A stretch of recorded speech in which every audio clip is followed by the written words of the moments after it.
여러분을 만나게 돼서 정말 반갑습니다. 우리 이상 목사님 말씀하신 대로 제 대학 선배였고, 그때는 제가 1학년 때 3학년이셨기 때문에 저한테는 하늘 같은 선배였습니다. 신대원은 저보다 늦게 오셔가지고 조금 제가 좀 이쪽 계통에서는, 그죠? 선후배가 중요하거든요. 이렇게 하려고 그랬더니 씨알이 안 먹힐 것 같아가지고 그냥 후배하기로 했습니다. 여러분 만나서 너무 반갑고요. 우리 이상 목사님, 이제 제가 신학교 졸업하고 난 다음에 신학교로 가셨는데, 교회 이제 졸업하시고 저는 이제 유학 가서 있고 하느라고 이제 오랫동안 못 만났다가 이제 개척을 하셨다는 얘기를 듣고, 또 그 간간히 가끔은 만나서 서로 인사를 나누고 했기 때문에 궁금했었습니다. 목사님 심호하시는 교회가 어떤 교회일까? 성도들은 어떨까? 제가 또 성도들에게 어떤 유익을 줄 수 있을까? 또 목사님의 목회에 어떤 도움을 줄 수 있을까 하고 여기 오면서 이런 생각을 많이 했습니다. 특별히 그래서 이제 말씀을 어떤 걸 전할까? 저도 그 목회를 꽤 오래 했었습니다. 올해는 좀 그렇고 좀 했었기 때문에 제가 전하고 또 앞으로 전할 그런 메시지들을 생각하면서 오늘 저는 여러분들과 함께 우리가 기독교잖아요. 예수교 아닙니까? 대한예수교. 제가 여러분을 뭐 1년, 2년 있으면서 계속 훈련시킬 그런 상황은 아니기 때문에, 그렇다면 한번 와서 여러분들에게 어떤 메시지를 주는 것이 가장 좋을까? 우리의 신랑 되신 그리스도에 대해서 여러분에게 전해야겠다라는 마음을 가지고 오늘 말씀을 증거하려고 합니다. 말씀 증거하기 전에 제가 잠깐 기도하고 시작하도록 하겠습니다. 참으로 선하시고 복되신 하나님, 언제나 당신의 종들을 통해서 주님의 교회를 세우시고 또 그곳에 주의 언약의 백성들을 불러 모으시는 하나님, 그 신실하심에 감사드립니다. 주님, 오늘 거룩하고 복된 우리 영혼의 장날인 이 안식일을 맞이하여서 이 거룩한 날 우리가 영적으로 참된 안식을 누릴 수 있도록 주님 도와주시고, 주 안에서 함께 영적으로 교제하며 특별히 말씀으로 이 예배 시간에 참 교제를 나눌 수 있도록 도와주시옵소서. 감사하며 주 예수님 이름으로 기도하옵나이다. 아멘. 저는 개인적으로 여러분 창세기를 굉장히 좋아합니다.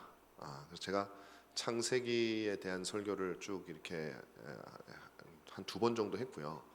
제가 뭐 교회도 담임도 몇 군데서 했고 또 개척도 하고 그랬었기 때문에 좀 청중들이 달라서 꼭 가는 곳마다 저는 창세기를 꼭 설교를 했었습니다. 이 창세기가 가지는 아주 독특한 의미가 있습니다. 우리가 잘 알지만 66권의 성경 가운데 가장 앞에 있잖아요. 우리가 생각할 때 그냥 시대가 앞이니까 앞이겠지, 혹은 뭐 그냥 성경을 배열하다 보니까 앞이겠지라고 아무도 생각은 안 하시겠지만, 꿈에라도 그런 생각을 하지 마십시오. 하나님은 아무 생각 없이 하시는 게 아무것도 없습니다. 우리가 그 생각을 모를 뿐이지.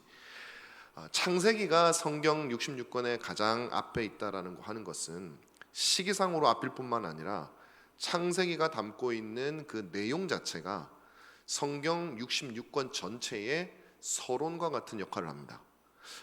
서론이 없어도 영화를 보는데 아주 문제가 되지는 않습니다. 그러나 영화 같은 거 많았지. 갑자기 영화가 나왔으면 깜짝 놀라셨겠는데, 뭐 영화를 보든지 TV를 보든지 앞부분을 조금 못 봐도 뭐 뒷부분 아예 이해 못하는 건 아니에요. 그러나 여러분, 어떤 현명한 감독일수록, 작가일수록 앞부분에, 그리고 아주 좋은 영화일수록 여러 가지 장치를 해놓죠. 그리고 영화를 보면서 그런 것들이 하나씩 풀려갈 때 그 영화의 진짜 의미를 깨달을 수 있는 거잖아요. 성경도 저는 비슷하거나 혹은 그보다 이상이라고 생각을 해요. 그래서 여러분, 창세기 속에는 여러분들이 창세기를 온전히 이해하지 못하고, 특별히 창세기에서 하나님께서 정말 강조하려고 하는 거, 어려운 거 아닙니다. 무슨 고도의 어떤 신학적인 지식이 필요한 그런 거 아니에요. 그것을 여러분 뼛속 깊숙하게 새기지 않고 성경 전체를 보게 되면 자칫하면 성경 전체의 방향을 잃어버릴 수가 있습니다. 그래서 하나님은 창세기에서 여러분들이 신앙생활을 하는 가장 처음부터, 그리고 성경을 읽는 가장 처음부터 끝까지 지켜나가야 될 아주 중요한 원리들을, 전제들을 깔아놓고 있습니다. 그것을 여러분에게 오늘 말씀을 잠깐 드리면서 특별히 요셉과 관련된 이야기 속에서 그것이 어떻게 역사하는지 좀 보도록 하겠습니다. 여러분, 창세기에 나오는 모든 스토리는 말씀드린 대로 앞으로 여러분들이 그 신앙생활을 하든 성경을 보시든 그 중요한 원리들을 담고 있는데, 한번 잠깐 보면 이렇습니다.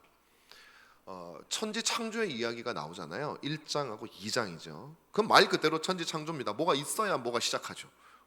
뭐가 만들어져야 이야기를 시작할 거 아닙니까? 사람을 만들고 그래서 만드는 거예요. 자, 그러면 이것은 물론 중요한 메시지긴 하지만 그건 이미 우리가 전제하고 있는 것이기 때문에 어쩌면 창세기를 통해서 더 포커스를 맞추고자 하는 건 그 다음이라고 저는 생각을 해요. 그게 어디냐면 창세기 3장이죠. 창세기 3장은 가장 유명한 건 아담과 하와의 타락입니다. 타락. 아담과 하와가 하나님이 금지한 나무의 열매를 먹게 되는 것이죠. 그게 죄의 시작 아닙니까? 자, 여기서 이제 창세기가 우리에게 말하고자 하는 핵심들이 나옵니다. 여러분, 죄가 없으면요 은혜가 없어요. 많은 분들이 은혜를 좋아합니다. 하나님 나에게 은혜를 베풀어 주십시오. 하나님은 은혜로우신 분입니다. 그런데 여러분, 내가 그 하나님의 호의를 받기에 얼마나 부적합한 사람인지, 얼마나 죄인인지, 호의는커녕 하나님의 무한하신 심판과 진노를 받을 수밖에, 원래 우리의 모습으로는 밖에 없었다라는 존재라는 사실을 인식하지 못하면 은혜를 알 수가 없어요, 여러분. 그러니까 우리가 일상적으로 사용하는 은혜의 많은 부분이 그냥 내가 좋아하는 거 좀 도와주는 걸 은혜라고 생각한단 말이에요. 내가 밥을 사 먹고 싶은데, 맛있는 걸 먹고 싶은데 1,000원이 모자라요. 그럼 누가 와서 1,000원을 더 대주면 얼마나 큰 은혜입니까? 근데 성경이 말하는 은혜는 그게 아니에요. 어느 정도 필요한데 조금 부족한 걸 채워주는 것이 아니라 그 반대예요. 당장 굶어 죽는 사형을 받아야 될 사람을 밥을 주는 거예요. 살려주는 거예요. 그런 거죠. 근데 그 은혜를 알기 위해서는 내 비참한 처지를 알아야 돼요. 어쨌든 성경은 그런데 3장에 이제 타락이 나오고요. 4장을 여러분 딱 가시면은 어떤 내용이 납니까? 이제 타락한 인간에게서 첫 번째 자녀가 등장하잖아요. 가인과 아벨이 등장하죠. 우리는 그 구체적인 내용을 설명할 시간이 없습니다. 근데 그 핵심은 그겁니다. 타락한 인간이 생육법에 따라서 처음으로 낳은 자녀들의 모습이 어떠냐라고 하는 것은 아주 중요해요. 왜냐하면 이 타락이 아담과 하와에게 그칠 것인가 아니면은 이어질 것인가를 보여주는 것이죠. 그래서 처음 나온 인간들이 했던 일이 뭡니까? 창세기 4장 처음은 제사로 시작합니다. 근데 제사가 중요한 게 아니라 그 제사로 말미암아 어떤 일이 있었느냐? 형이 아우를 죽이는 일이 있죠. 그게 죄의 본 모습, 인간의 본성의 모습을 보여주는 거예요. 우리는 그 모습을 보면서 우리 안에 심겨진 그 죄가 얼마나 비참한 것이고 얼마나 끔찍한 것인지, 그리고 그 죄에 대한 아담의 죄로 말미암아 나온 그 형벌이 아담과 하와에게는 얼마나 고통스러웠겠습니까? 내가 낳은 자녀, 인간이 생육법으로 태어난 첫 번째 자녀가 한 일이 동생 죽이는 일이, 그게 인간이라는 거예요. 그리고 5장에 등장하는 것이 쭉 몇 살까지 살았더라가 등장하잖아요. 900 몇 살, 무두셀라 969살. 저는 예전에 그거 보면서요 엄청 부러웠어요. 야, 세상에 900살을 살다니. 아담도 부럽고 무두셀라도 부럽고 하다못해 하여튼 못된 놈들도 다 부러웠어요. 그냥 기본이 900이니까. 근데 제가 어느 날 성경을 보면서 내가 성경을 완전히 거꾸로 이해하고 있었구나라는 걸 알게 되었어요. 그 5장은요 부러워하라고 보는 장이 아니에요.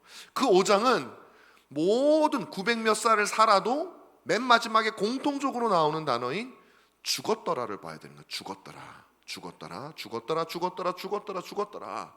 그게 어디서 나오는 거예요? 정령 죽으리라 해서 나온 거예요. 그게 이루어진다는 거예요. 그런데 그 속에 한 사람 안 죽었더라가 없는 사람이 한 사람 있죠.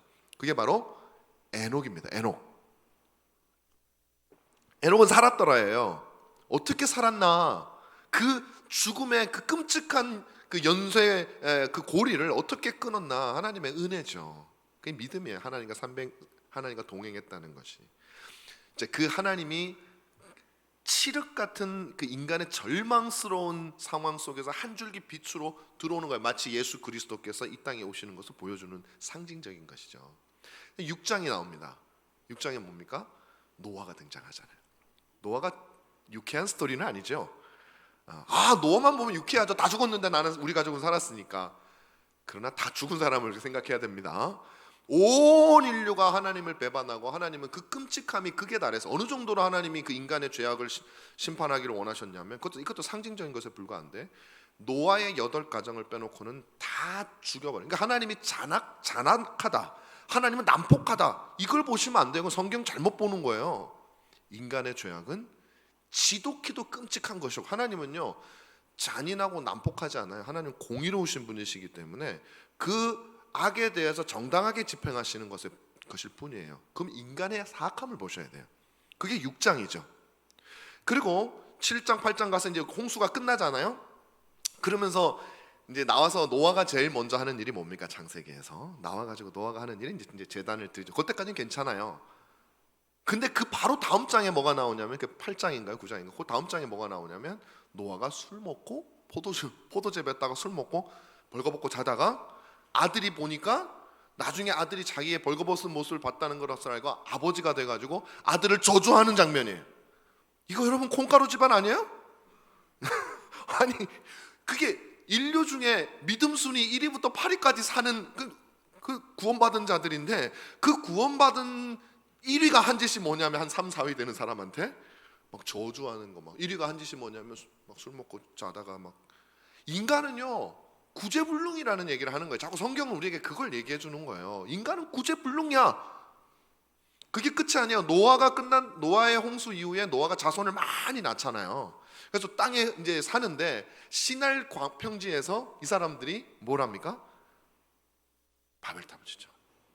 그러니까 가장 인류에서 믿음이 좋은 8명에게서 나온 사람들이 성경은 우리에게 말하는 거는 그들이 한 짓이 뭔지 아냐? 하나님과 한번 맘먹어 보겠다고 성샀다가 언어가 혼란되어져서 멸망한, 쫄딱 망한, 흩어져 버린 이야기라는 거예요. 그게 11장까지 나와요. 그러니까 이 창세기 3장부터 11장은요 하나님이 인간이 얼마나 죄악된 존재고 인간의 힘으로는 도대체 희망이 없고 1등부터 8등까지 그 모양이니까 그러니까 인간에게서는 소망이 없다라는 거를 보여주는 게 11장까지예요. 여러분 이거가 굉장히 중요합니다. 이걸 우리 심령 속에 깔지 않고 성경을 보면 자꾸 뭐가 생기냐면요 하나님이 나를 도와줘야 되는 분, 나는 꽤 괜찮은 존재인데 하나님 왜 날 힘들게 하는 거야?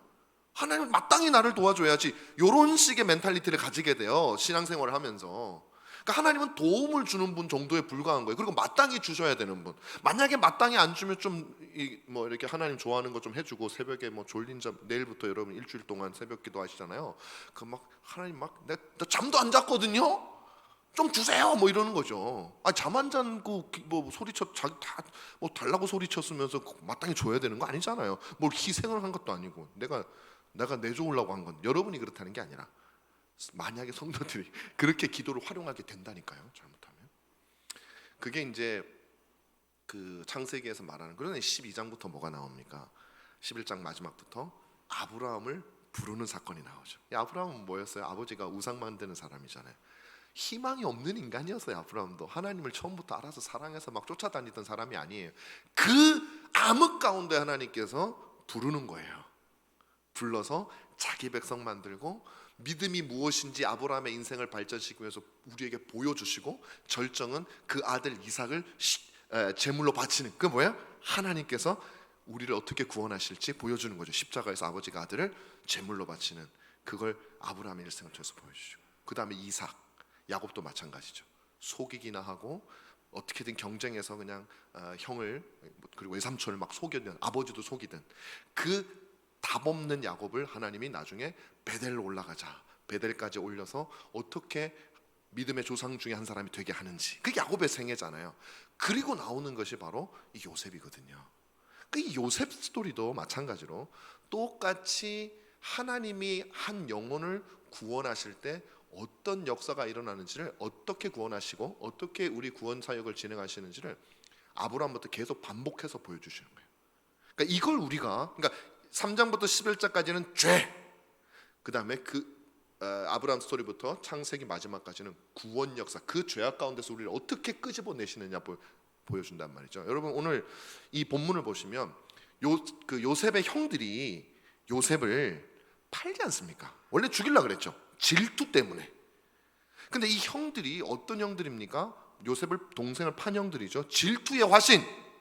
잔인해요. 어떻게 아무리 배다른 형제지만 그 동생을 죽일 생각을 하고, 아버지가 그렇게 사랑하는데 부모가 뭐가 없는, 부모가 고통스럽든 말든 내가 지금 속상하면 단체로 협동을 해가지고 동생을 팔아버리는, 그 중에 몇 사람 정도는 야 이건 아니야 할 만도 한데, 야곱이 도대체 애들을 어떻게 키웠는지 모르겠어요. 가정예배를 제대로 안 해서 그런가? 아니 전부 다 합심해가지고 그러는 거예요. 그러니까 그런 사람들이 누구예요? 이스라엘이라고 하는 하나님의 거룩한 성민, 선택된 백성, 그 백성의 조상들이 되니까요. 여러분, 이스라엘이 거룩해서 택함 받은 게 아니에요. 이렇게 동생까지 팔아넘기는 질투의 화신들, 죄인들을 하나님께서 거룩한 백성으로 만들어가는 과정을 우리에게 보여주시는 것이 바로 이 요셉의 스토리는 거예요. 그래서 하나님이 팔려간 요셉이, 애굽으로 팔려간 요셉이 그 형과 만나면서, 그 형들과 만나게 되면서, 기근을 통해서 그 과정 속에서 이 둘이, 사실 요셉은 누구를 상징하냐면요, 여러분, 그리스도를 상징합니다. 예수 그리스도께서 어떻게 그 형제들에게, 우리와 같은 죄인들인 형제들에게, 같은 인간의 몸을 입고 오셨으니까 형제들이죠, 우리들에게 하시는가, 어떻게 은혜를 베푸시는가, 그걸 보여주는 거예요.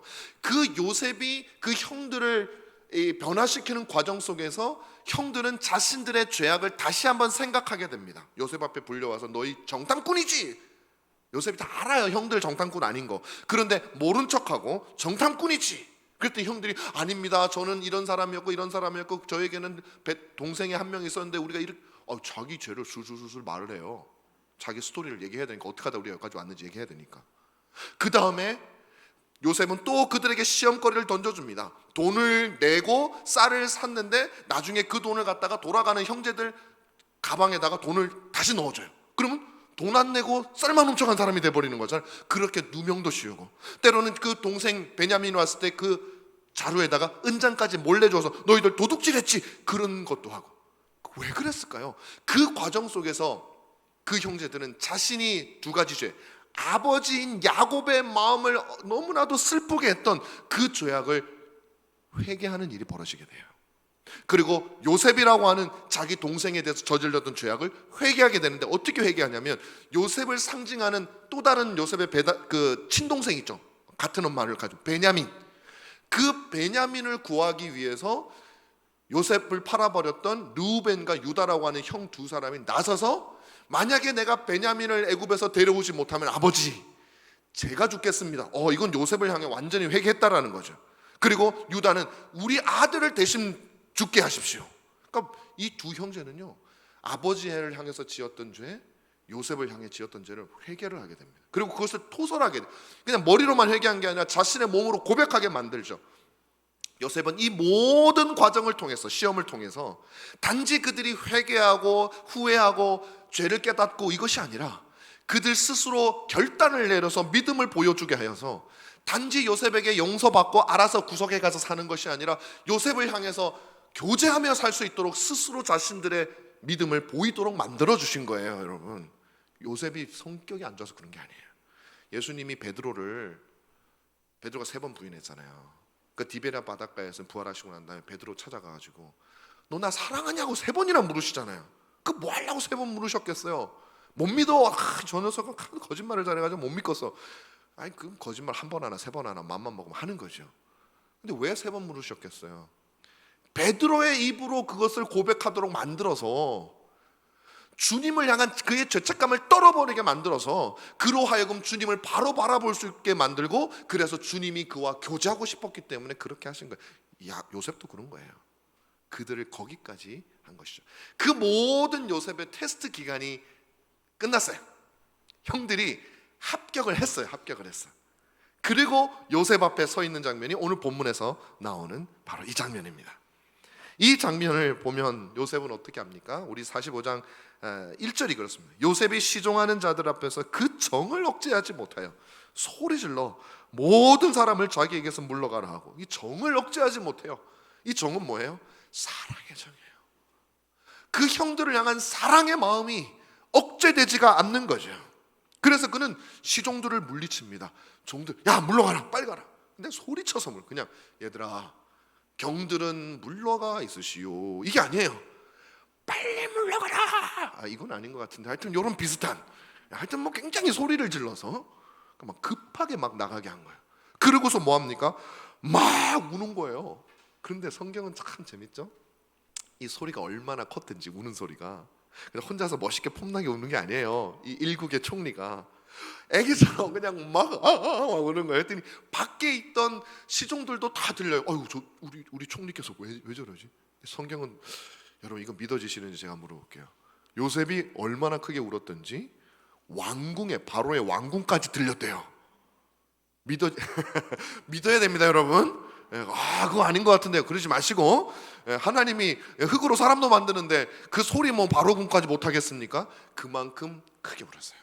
그러니까 요셉이 운 거예요. 그게 바로 이 오늘 본문이 우리에게 보여주는. 그때 요셉이 이제 이렇게 말하는 거예요. 나는, 형들이요, 나는 요셉입니다.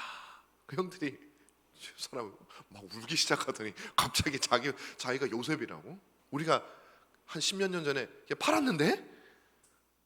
죽었을 텐데? 아니면 어디 노예하고 있을 텐데? 총리라고? 형님들, 아버지는 어떠신가요? 우리 아버지를 어떻게 알지? 지금 이게 어떻게 돌아가고 있는 거예요? 어안이 벙벙한 거예요. 이거 지금 상황 파악이 안 되는 거죠. 지금 오늘 본문은 바로 그 상상을 하고 있는 거예요. 아무 말도 하지 못하고 있는 형들에게 요셉은 다가오라고 말한 다음에, 나는 당신들이 애굽으로 팔았던 당신들의 그 동생, 바로 그 요셉입니다. 그리고 자초지정을 설명하죠. 형들이 나를 팔았지만 나를 이곳에 보낸 분은 하나님이셨습니다. 이 모든 것이 하나님의 계획과 하나님의 섭리에 따라 이루어졌으니, 여기 중요한 거예요. 걱정하지 마십시오. 하나님이 만물을 통치하시니 여러분이 걱정할 게 없다는 얘기예요. 남이 걱정할 게 없는 게 아니라 걱정하지 마십시오. 오늘 이 본문 말씀을 통해서 저는 세 가지 진리를 여러분들께 함께 나누려고 합니다. 첫 번째, 섭리하시는 하나님에 대해서 우리가 살펴보겠습니다. 두 번째, 그 결과로 구원받는 형제들, 우리를 상징하는 형제들. 세 번째로, 그들을 구원하는 순종하는 요셉. 이 세 주제로 살펴보고, 먼저 섭리하시는 하나님에 대해서 보겠습니다. 요셉과 그의 형제들을 향한 하나님의 섭리는 너무 신기하죠. 섭리가 뭔지 아시죠? 하나님이 만물을 통치하시는 걸 말하는 겁니다. 요셉은 이 자신에게 일어났던 모든 일, 그것이 하나님의 섭리고 하나님의 손에서 일어난 것이라고 말합니다. 하나님은 요셉이 어릴 때 그 요셉에게 꿈을 주신 분이 하나님이시라는 걸 요셉은 깨달았어요. 그 꿈으로 인해서 형들이 질투하게 됐는데, 그것은 하나님이 질투해라 한 것이 아니라 그 질투가 나도록 막지 않으시고 허락하신 것도 하나님의 뜻 가운데 있다는 것을 알게 되었어요. 그래서 요셉을 팔아버린 것도, 보디발의 가정에 간 것도, 거기서 누명을 쓴 것도, 심지어 애굽의 풍년과 흉년이 든 것도 하나님의 손에 있다는 것을 알게 되었습니다. 여러분, 저는 오늘 여러분들에게 우리가 가지고 있는 기독교 교리 진리 가운데 아주 중요한 섭리에 대해서 간단하게 말씀을 드리려고 합니다. 여러분, 이 섭리는요, 하나님께서 만물을 주장하시는 거예요. 만물을. 큰 일만 주장하는 게 아니에요. 어떤 분들은 그렇게 생각하세요. 하나님이 설마 뭐 이렇게 떠다니는 먼지가 어디로 가는 것까지 다 주장하시겠습니까? 제가 설교하다가 튀는 침이 몇 방울 튈지 그 하나님은 어떻게 아셔요? 그냥 튀는 거지. 하나님은 큰 일, 뭐 전쟁이 난다거나, 아니면 뭐 올림픽이 열린다거나, 뭐 하여튼 우리 집안의 큰 일, 뭐 이런 큰 일들만 주장하시지, 아주 세세한 일은 알아서 일어나는 거지. 우리는 그거 하나님 통제하시지 않아요. 그것까지 통제하신다면 난 그거 하나님 못 믿겠어요. 여러분, 그것은 굉장히 어리석은 발언이니까 성경을 안 봐도 그건 말이 안 되는 거예요. 왜냐하면 큰 일들이 여러분 이 세상에 일어나기 위해서는 수없이 많은 미세하고 작은 일들이 함께 모여야만 큰 일이 일어나는 거예요. 갑자기 서울올림픽이 서울에 열리는 게 아니에요. 그렇잖아요. 제가 1부 때도 말씀드렸지만 우크라이나하고 러시아하고 전쟁을 하잖아요. 그게 엄청 큰 일이죠. 여러분, 그걸 부인할 사람이 어디 있습니까? 하나님이 섭리하시는 거죠, 그죠? 그런데 그 우크라이나와의 전쟁이 푸틴이 아무 생각 없이 우크라이나를 어제까지 너무나도 사랑하고 그냥 내 민족 막 이렇게 하다가 갑자기 어느 날 아침에 일어났는데 기분이 나빠져가지고 전쟁하자, 이런 게 아니라는 거예요. 오늘 본문도 똑같은 겁니다. 요셉이 총리가 되는 과정 속에는 우리가 생각하기에는 너무나도 사사로운 수많은 일들이 다 모여서 일어나게 된 겁니다. 제가 한번 잠깐 말씀을 드릴게요. 요셉이 어떻게 총리가 될 수 있었습니까? 일단 애굽에 팔려야 되죠. 왜 팔렸습니까? 형제들의 미움을 받았기 때문이죠. 또 왜 요셉은 형제들에게 미움을 받았습니까? 첫째는 아버지가 편애한 거, 이것도 여러분 섭리였어요. 둘째, 자신이 꿈을 꿨고 그것을 말하고 다녔기 때문이에요. 자, 아버지는 사사로운 것에서 편애를 드러냈습니다. 그 요셉에 대해서. 이런 거죠. 형들과 나는 채색 옷을 입힌 거예요. 여러분, 그때 채색 옷을 안 입히고 좀 남루한 옷을 입혔더라면 요셉은 안 팔렸을 거예요. 그런데 어쩌면 형들이 무지하게 싫어하는 막 그런 옷 색깔만 했을지도 몰라. 그건 모르겠는데 그런 튀는 옷을 입힌 거예요. 그 형들이 화가 나는 거예요. 요셉이요, 성격만 조금 좋고 눈치만 조금 있었어도 안 팔렸습니다. 꿈을 딱 꿨어요. 근데 막 형들이 절하고 막 해와 달이 자기한테 막 절하고 그럴 때, 아이고 이거 말했다가는 형들이 싫어하겠네, 이 정도의 눈치만 있었어도 안 팔렸어요. 그런데 가가지고 막 형들한테 막 형들이 막 절하던데 막 떠벌리고 다니는 거예요. 형들이 막 화가 나는 스타일로 말투도 아마 그랬을 거예요. 그러니까 형들이 화가 난 거예요. 그러니 이 모든 요셉에 관련되어진 일상이 다 하나님의 통제 아래 있지 않고서는 요셉이 팔려서 총리가 되는 이 엄청난 일이 일어날 수가 없는 거예요. 모든 만물을 하나님께서 다 통치하고 계신다는 사실을, 우리의 구원도 마찬가지입니다. 여러분, 하나님께서 여러분의 영혼을 돌보시고 하나님께서 여러분의 구원만 작정하고 그 구원만 이루시는 것이 아니라 하나님이 여러분을 영원토록 하나님과 동행하시는 내 백성으로 만들고 영원한 구원을 이루시기 위해서는 여러분이 잉태되는 그 순간부터 하나님 나라에 가는 그 순간까지 여러분에게 일어나는 모든 사소한 일, 여러분이 인식하지도 못하는 그 모든 사소한 일도 하나님이 통제하고 계신다는 사실을 여러분 믿으셔야 되는 거예요. 두려워 마소서. 하나님이 하시니 섭리하시니 두려워 마소서. 왜 그래요? 모든 만물을 통제하고 계시는 최고의 대장께서 우리의 원수라면 맨날 두려워해야죠. 아이고, 근데 그분이 우리의 아버지가 되시고 그분이 우리를 위하여 그 아들을 보낼 만큼 사랑하시는 분이시니 뭘 걱정하겠습니까? 우리가 걱정하는 건 믿음이 적은 자들아. 믿음이 부족해서 그런 거예요. 연약해서 그런 거예요. 자, 여기서 이제 우리가 생각해 볼게, 그럼 이 하나님이 만물을 섭리하셔서 여러분 삶에 깊숙하게 개입을 하시는데 그럼 뭘 하시고자 하는 걸까요? 그 목적이 뭘까요? 여기서 우리가 요셉이 왜 형제들에게 이해할 수 없는 행동을 했는지가 분명하게 드러나는 거예요. 아까 말씀드린 대로 형들을 정탐꾼으로 그냥 누명을 씌우고 오해하고, 그다음 돈을 지불했는데 몰래 돈을 그냥 쌀자루에 집어넣어가지고 공짜로 그냥, 아니죠, 공짜가 아니지, 이 쌀을 그냥 훔쳐간 사람 만들고, 그다음에 베냐민을 다시 데려왔을 때 잔치 베푼 다음에 베냐민 이 가방에다가 은잔을 집어넣어가지고 베냐민으로 하여금 훔쳐간 사람 되게 만들고, 이 요셉이 이 모든 과정을 도대체 왜 한 거냐는 거죠. 바로 그 형제들의 구원을 위해서 했다. 그래서 오늘 두 번째 포인트로 넘어갑니다. 바로 오늘 본문에서 볼 수 있는 두 번째는 구원받는 형제들에 대한 내용입니다. 하나님께서 요셉을 통해서 이루신 이 엄청난 섭리의 목적은 바로 그 형제들을 구원하기 위한 것이었어요. 그리고 요셉이 그 형들에게 했던 모든 일도 마찬가지였습니다. 오늘 본문 7절 말씀을 보면 그것을 분명하게 우리에게 말해주고 있어요. 7절에 보면 이렇게 되어 있습니다.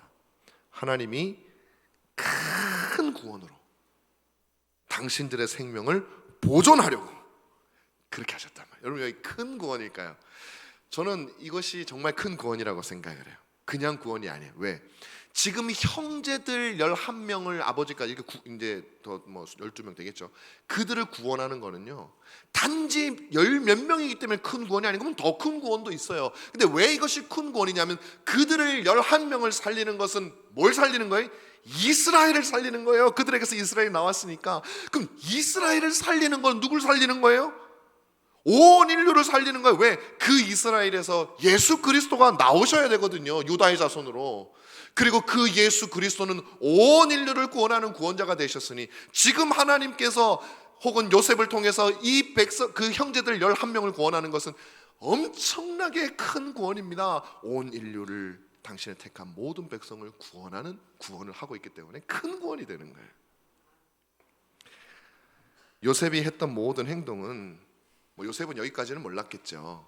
그 형들을 구원하기 위한 행동이었습니다. 그들을 시험했지만 목적은 골탕 먹이려는 것이 아니었어요.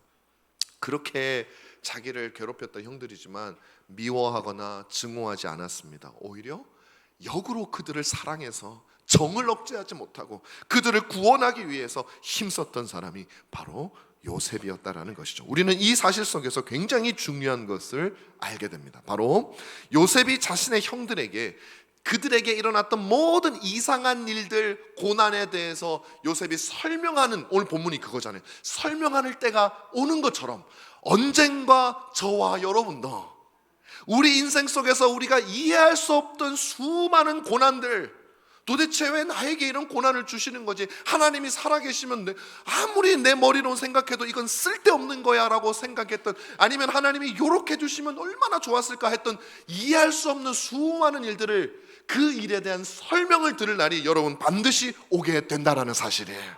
그때 우리 주 예수 그리스도 앞에 우리가 딱 서서 주님이 갑자기 그 자리에서 딱 일어나더니 나는 그리스도라, 나는 네 남편이라 라고 말씀하시면서 우리가 경험했던 수많은 것들에 대해서 왜 그 시간에 그 고난이 필요했는지 우리는 알 수 없지만 주님은 그 모든 섭리 가운데서 우리의 구원을 이루기 위해서 하셨던 그 이유를 설명해 주실 날이 우리에게 오게 된다라는 거예요.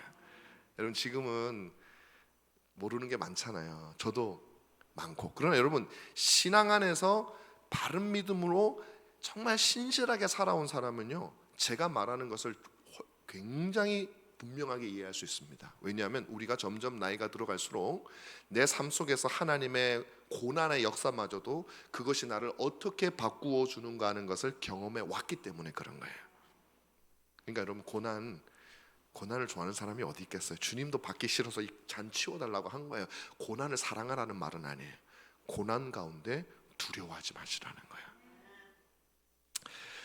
자, 마지막으로 오늘 저는 여러분들에게 세 번째로 순종하는 요셉에 대해서 말씀을 드리려고 합니다.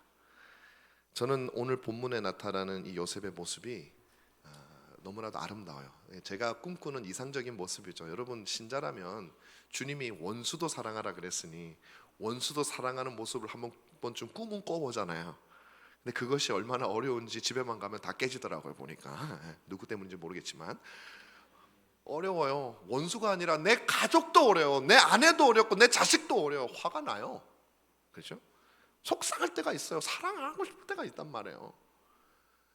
근데 요셉은 그 모습을 보여주고 있기 때문에 저는 너무나도 아름다워요. 제가 볼 때는 형들의 미움을 받고 상인들에게 팔려가지고 요셉이 애굽에 왔습니다. 여러분, 요셉이 잠깐 되어보세요. 솔직하게 우리가 요셉은 뭐 성경에 나오는 인물이니까 뭐 대단한 사람이니까 그 정도는 참아야죠, 그러지 마시고 요셉도 우리하고 똑같은 사람입니다. 팔려왔어요.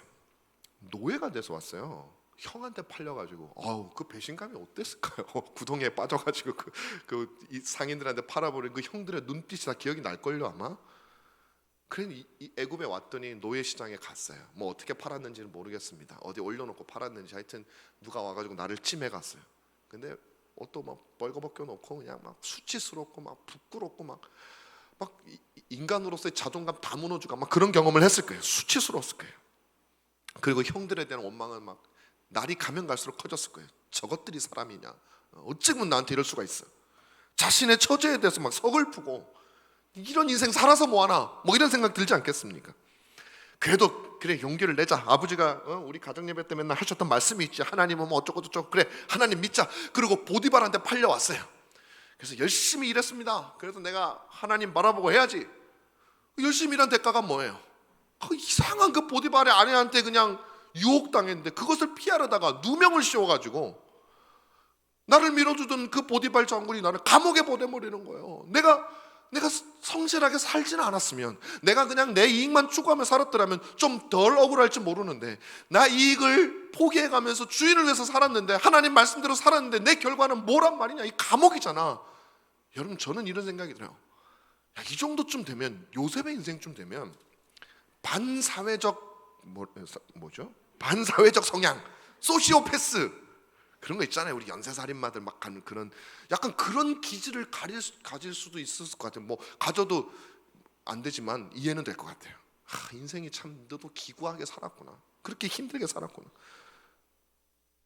모든 사람들에게 복수를 해버리고 싶고, 무엇보다도 그 형들의 눈빛을 기억하면서, 만약에 내가 나중에 이 감옥에서 나와서 총리가 된다면, 막 꿈꾸는 거죠. 그때는 총리가 된다면 내가 모든 것을 복수해 주리라 하면서 이를 바득바득 갈면서 감옥에서 버텼을 수도 있을 것 같아요. 그런데 그런 꿈을 꿨다는 게 아닙니다. 제가 상상을 하는 거죠.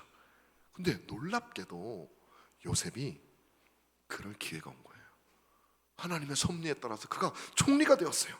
1인지하 만인지상의 자리에 올랐어요. 더군다나 바로도요, 야 요셉, 네가 다 알아서 해. 난 네가 하라는 건 내가 다 할게. 네가 우리나라를 살렸어. 너 실질적으로 네가 바로다야. 모든 고난이 요셉에게 다 와 있어요. 그러니까 마음만 먹으면요, 가나안 땅쯤은 그냥 전차 몇 대 끌고 가가지고 형제들 싹 쓸어버리는 거 일도 아니에요. 양심이 조금 걸렸겠죠. 그래서 내가 거기까지 가서 그냥 그리고 고민하고 있던 차에 놀랍게도 그 형들이 제 발로 찾아왔어요. 근데 무슨 군사를 대동하고 온 것도 아니고 완전 거지 신세가 돼가지고, 아무 힘도 없는 신세가 돼가지고 구걸하러 왔어요. 얼마나 조롱하고 싶고, 마음만 먹으면 그 자리에서 창피를 주거나 아니면 그 자리에서 모욕을 주거나 아니면 죽여버릴 수도 있는 것이죠. 바로 그 순간에 요셉이 택했던 방식은 무엇입니까? 오늘날 수많은 사람들이 옳다고, 네가 그렇게 해도 이해한다고 하는 그 방식을 택하신 것이 아니라 도저히 이해할 수 없는 방식을 택하는 겁니다. 오늘 본문은 이렇게 시작합니다. 요셉이 시종하는 자들 앞에서 그 정을 억제하지 못하여 소리질러 모든 사람을 자기에게서 물러가라 하고, 이 말을 딱 들으니까 모든 사람을 물러가라, 막 소리 지르고 화가 제대로 났구만. 사람들을 다 물리치고 아주 처절한 피해 복수를 하려나 보다. 소리 질러서 그들을 막 위협하는 거 보니까 지금 되게 화가 났나 보다. 그게 아니었어요. 요셉은 형제들에 대한 사랑의 정을 억제하지 못했던 것을, 그들이 너무 좋아서, 그들이 너무 그리워서, 그들이 너무 보고 싶어서 정을 억제하지 못했던 거예요. 이게 여러분 성경이니까, 뭐 성경에는 별 희한한 일도 다 있더만, 그게 실제예요 이거, 그죠? 여러분, 요셉이 자기가 했던 그 테스트를 형들이 다 통과했잖아요. 그 형들을 향해서 정을 억제하지 못하고 이제 자신의 정체를 드러내는 그 장면을 한번 상상해 보십시오. 단지 그들이 회개했기 때문이 아니라 그들이 요셉을 향한 헌신을, 자기 동생 베냐민과 아버지에 대한 헌신을, 자기 자녀들과 자기 생명을 내놓고까지 구하려고 하는 그 모습을 나타나 보이게 하고, 요셉은 이제 자신을 드러내서 그들과 교제할 수 있겠다 싶으니 자신을 드러내는 이 요셉의 배려를 한번 보십시오. 사실 요셉은 그들을 시험하는 동안에도 그들을 사랑한 거예요. 그리고 아마 하나님께 기도했을까, 하나님, 이 나의 형들이 내가 지금 하는 이 시험을 부디 무사히 통과하게 하여 주시옵소서. 그래서 나는 요셉입니다라고 그들과 그동안 나누지 못했던, 주님이 나에게 베풀었던 그 사랑을 그들과 나누며 교제하며 우리가 살게 하여 주시옵소서라는 기도를 분명히 했을 거라고 저는 생각을 해요. 그래서 2번이나 나가가지고, 여러분, 처음에 이제 2번째로 그 형들이 찾아왔을 때 대화하다가 잠깐 하고 나가서 막 울고 들어와서 또 얘기하고, 또 얘기하다가 나와서 또 막 2번이나 울고, 그 형들을 맞이했던 요셉이었어요. 그럼에도 불구하고 요셉은 그들을 엄히 대했죠. 왜냐하면 말씀드린 대로 교제해야 되니까, 그들의 믿음이 드러나야 되니까 그때까지 참은 거예요. 자, 여러분, 요셉은 그 형제들을 얼마나 사랑했느냐. 오늘 말씀드렸지만 시종들을 물리치고 요셉과 자기와 형들만 있게 되는 것이죠. 그리고 자신을 소개하죠. 나는 요셉이라.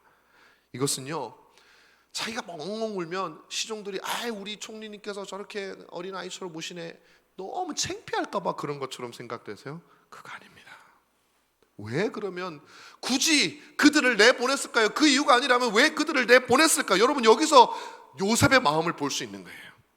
애굽에서 온 이 거지 같은 복장을 하고 있는 이들을 진정으로 자신의 형제라고 생각을 하기 때문에 이렇게 거지 같은 사람들이 내 형제라니, 신하들한테 창피하구나, 잠깐 나가 있어.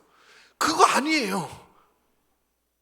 그 이유는 바로 자기가 지극히 사랑하는 그 거지 같은 형제들을 위해서 날 보낸 거예요. 왜 형제들을 위해서 보냈습니까? 이제 요셉은 형제들에게 자기를 소개해야 됩니다. 그리고 그 과정 속에서 형제들이 자신과 사이에 어떤 일이 있었는지를 다 말을 할 수밖에 없게 되어 있어요. 그러면 그 형제들을 지켜보던 그 신하들은 그 형제들이 요셉을 파는 사건과 요셉에게 얼마나 모질게 대했던 비인간적인 사람이었다는 것을 알게 된다면 그 형제들의 마음이 얼마나 부끄러울까요?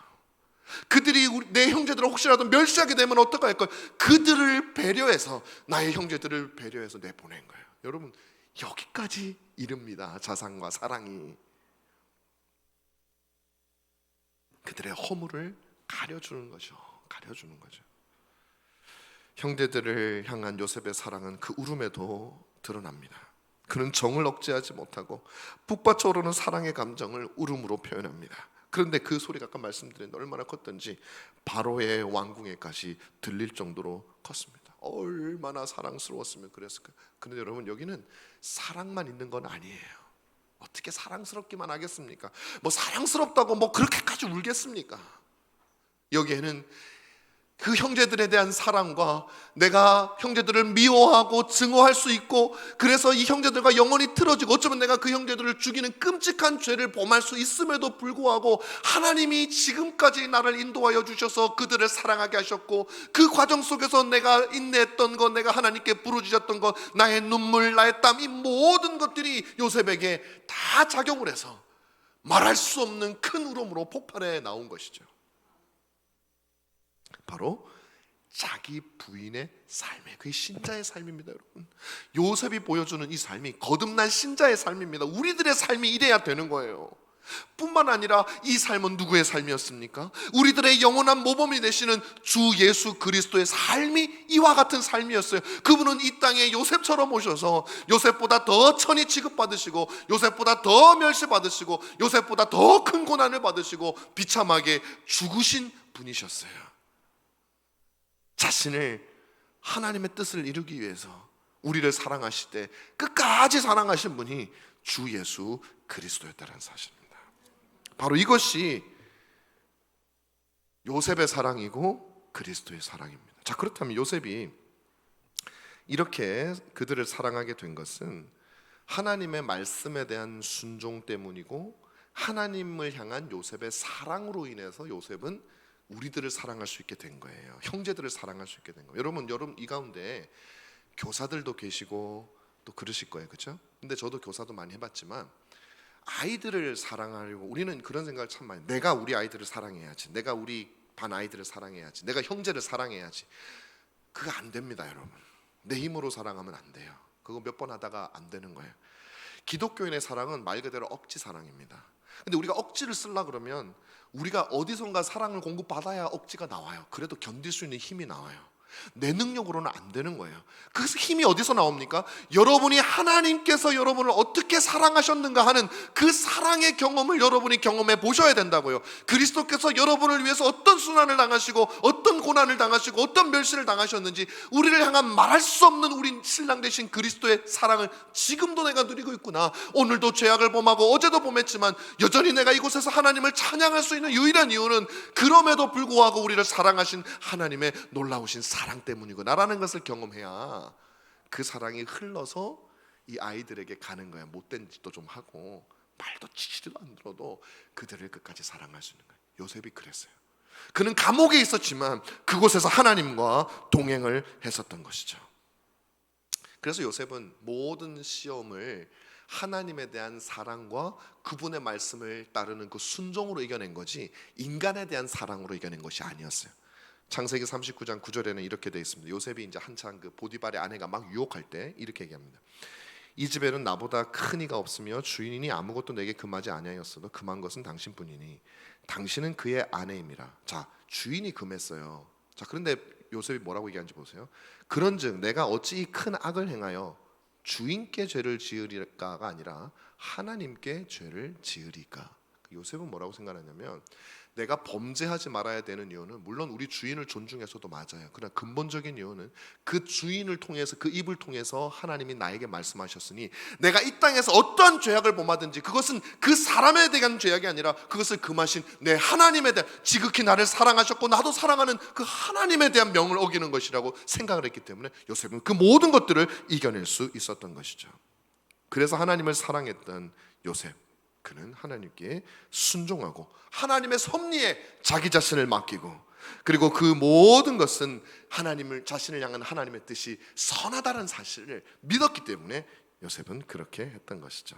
저는 이 장면이 성경에 나오는 가장 아름다운, 그 요셉과 형제가 만나는 장면이죠, 아름다운 장면이라고 생각합니다. 왜냐하면 하나님의 말씀과 하나님을 향한 사랑으로 말미암아 그 사랑이 넘쳐서 원수가 화해하는 장면이기 때문에 가장 아름다운 장면이라고 생각해요. 또 하나 가장 아름다운, 창세기에 있는 가장 아름다운 장면은 야곱과 에서가 만나는 장면이에요.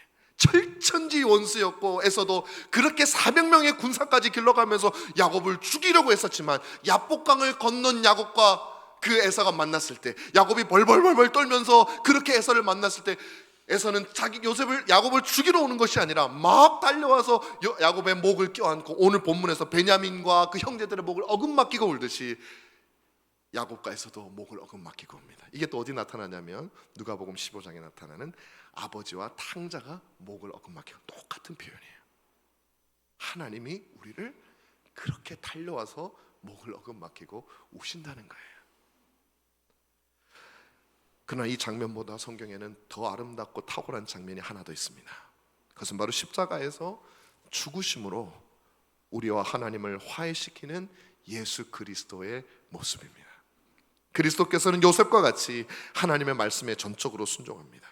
우리에게 사랑할 만한 구석이 하나도 없지만 그분은 하나님께 순종하여, 중요한 거예요, 하나님께 순종하여 우리를 사랑합니다. 요셉이 형제들의 죄를 다 잊어버리고 그들을 사랑했던 것처럼 그리스도께서도 우리의 죄를 다 잊어버리고 우리를 사랑합니다.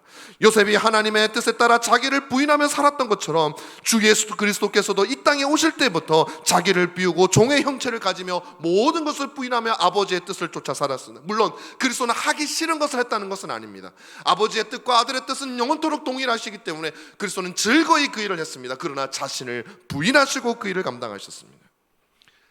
아무리 자기 뜻대로 했다고 해서 그리스도께서 고통을 당하시는 것이 기쁘지 않았습니다. 겟세마네에서 그리스도께서 기도하실 때 아버지, 할 수 있거든 이 잔을 내게서 옮겨 주시옵소서라고 땀방울이 핏방울이 되도록 기도하셨던 주 예수 그리스도였습니다. 그럼에도 불구하고 우리를 위해서 모든 것을 순종하셨습니다.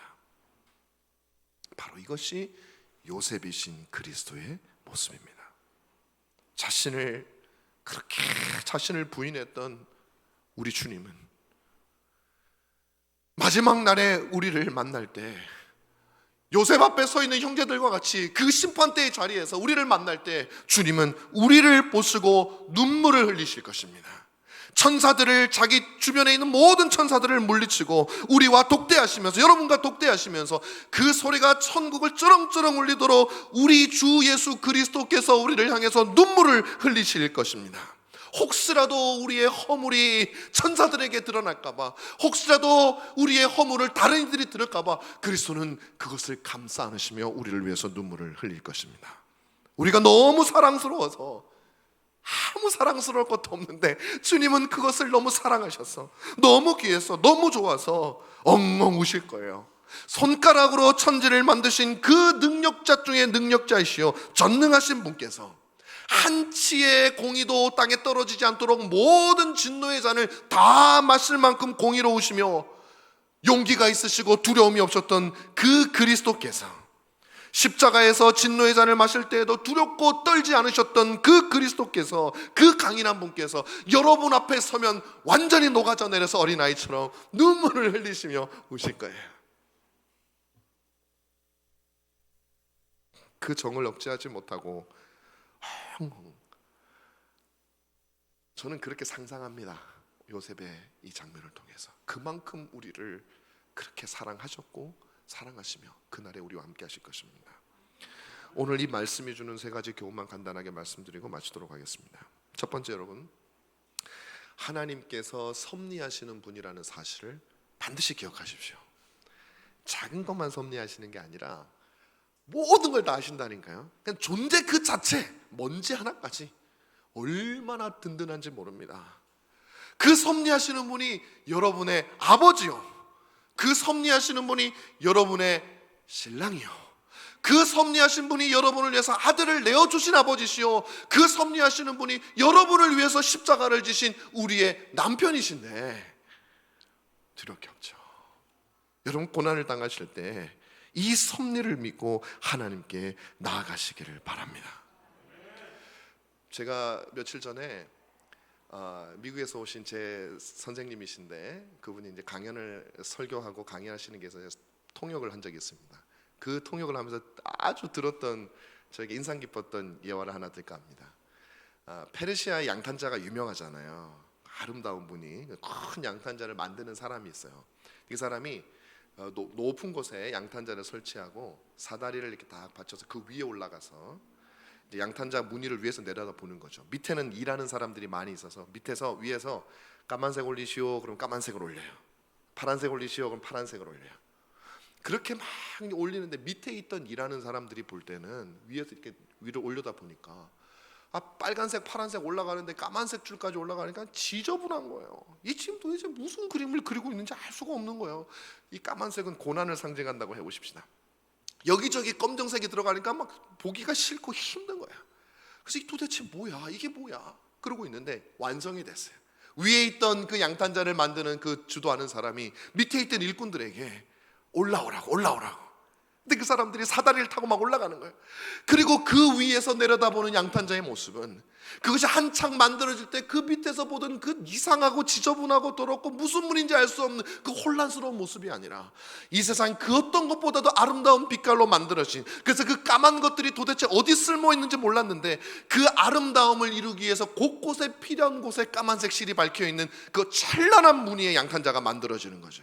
여러분의 삶 속에 내가 고난을 당할 때는 마치 이처럼 밑에서 바라보는 것처럼 도대체 이 고난을 어디다 쓰는지 알 수 없고 우리의 인생을 다 엉클어버리는 쓸모없는 것처럼 보이지만, 언젠가 우리는 그리스도 앞에 서게 될 날 그 섭리 아래서 이 고난이 필요했군요, 그 자리에 나는 고난이 있지 않았더라면 나는 교만해졌겠군요, 그 고난이 없었더라면 저는 하나님을 떠났겠군요 라고 고백하며 하나님께 감사할 날이 있을 거라는 거예요. 왜? 주님은 섭리하시는 주님이시니까. 두 번째로 여러분들이 기억하실 것은, 고난 당할 때마다 예수를 생각하라, 예수를 기억하라라는 것입니다. 우리 주 예수 그리스도는 우리가 당하는 모든 종류의 고난을 다 당하셨습니다. 여러분, 그분은 배신도 당하셨고, 그분은 경제적인 어려움도 당해보셨고, 육신적인 고난도 당해보셨고, 정신적인 고통, 심적인 고통, 모든 고난을 다 당하신 분이 우리 주 예수 그리스도예요. 여러분이 당한 고난 가운데 그분이 당하지 않은 고난이 없습니다. 그분은 우리들보다 훨씬 더 고통스럽게 고난을 당하신 우리의 주님이십니다. 근데 그분은 완전하신 분이셨어요. 그분은 죄가 없으신 분이에요.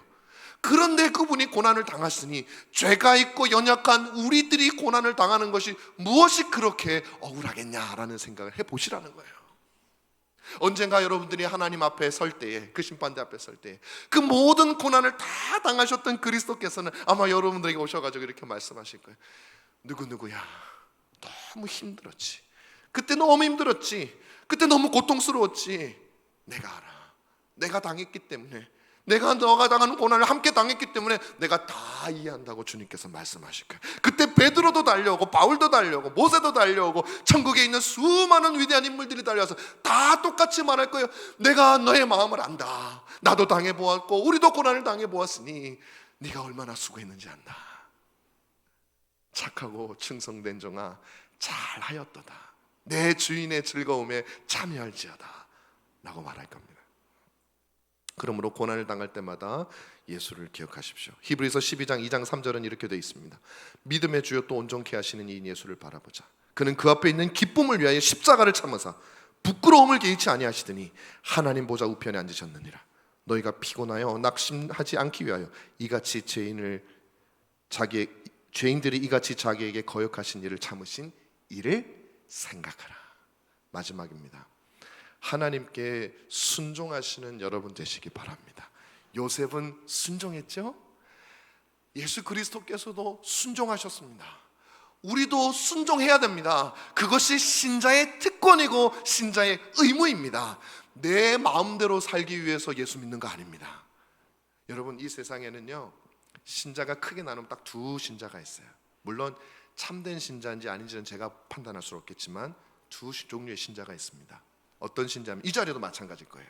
같이 예배하고 같이 기도하고 같이 설교 듣고 모든 신앙의 행위를 똑같이 하는 사람들 중에 두 부류가 있습니다. 하나는 뭐냐면 하나님을 섬기기 위해서 하는 사람이 있어요. 또 하나는 하나님에게 섬김을 받기 위해서 그렇게 하는 사람이 있습니다. 아니, 내가 이렇게 예배하고 헌금을 내는데 그게 어떻게 하나님을 섬김을 받기 위한 것입니까? 아니, 얼마든지 받기 위함이죠. 왜 냅니까? 왜 예배합니까? 왜 하나님의 말씀에 순종해야 된다고 여러분 생각하십니까? 정말 그분의 뜻을, 나 자신을 부인하고 그분을 기쁘시기 위해서 합니까? 아니면 그분을 잘 구슬려서 나를 기쁘게 만들기 위해서 합니까? 여러분은 하나님을 섬기십니까? 아니면 하나님으로 하여금 여러분을 섬기도록 하기 위해서 이 자리에 계십니까? 우리는 그분에게 순종하기 위해서, 그분의 뜻을 이루기 위해서, 그분이 영광 받으시기 위해서 우리는 살아가는 사람들입니다. 그러므로 여러분들을 위해서 모든 고난을 참으신 그리스도를 생각하며 그분의 뜻에 순종하시는 여러분 되시기를 바랍니다. 그러기 위해서 하나님의 뜻을 알아야 순종합니다. 배워야 순종하는 거예요. 하나님이 뭘 원하시는지 모르면 내가 원하는 걸 하나님께 강요하게 됩니다. 하나님, 내가 이걸 드리는데 하나님 안 기뻐하세요? 안 기쁜데? 그럼 나 삐졌어요. 뭐 이렇게 된다니까요. 안 돼요.